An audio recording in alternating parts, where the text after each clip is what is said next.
sa Barangay Tambo, Parañaque. May live report si JP Soriano. JP. Gigi, iniimbestigahan pa nga rin ng BFP Parañaque ang naganap na sunog sa isang bahagi ng Agripina Street, Barangay Tambo, corner Carino Avenue sa Parañaque nga. At nang inabutan nga natin to kanina mula sa NAIA, tanong yung malakas na usok, Gigi, at pagpunta naman natin doon sa mismong lugar kung saan naganap ng sunog, naglalagablab pa yung apoy mula sa mga nasusunog na bahay at halos dumidila pa nga yung apoy sa ilang bahay na pinagtutulungang apulahin ng mga bombero at umabot nga, Gigi, sa third alarm ang sunog na nagumpisa pasado 8:00 ng umaga kanina. Tumagal din na mahigit 2 oras ang sunog bago ito idineklarang fire under control bandang 10:20 ng umaga. Ayon sa BFP Parañaque, Gigi, aabot sa humigit kumulang 50 bahay. Nayari sa light materials ang nasunog at nadamay rin ng isang warehouse na mga damit at tela na ng pagmamay-ari raw ng isang FFF Import-Export Company.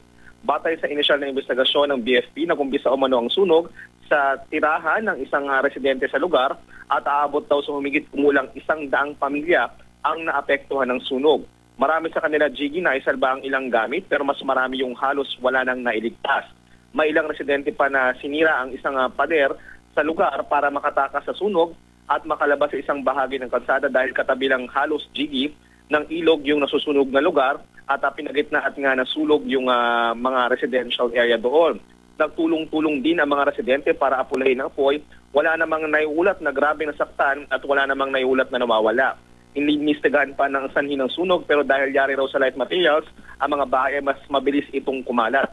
Bandang 11:00 ng umaga, idineklarang fire out ang sunog at problema nga ngayon kung saan titira ang mga nasunugan pero nangako naman ng tulong ang lokal na pamahalaan ng Parañaque sa mga nasunugang biktima.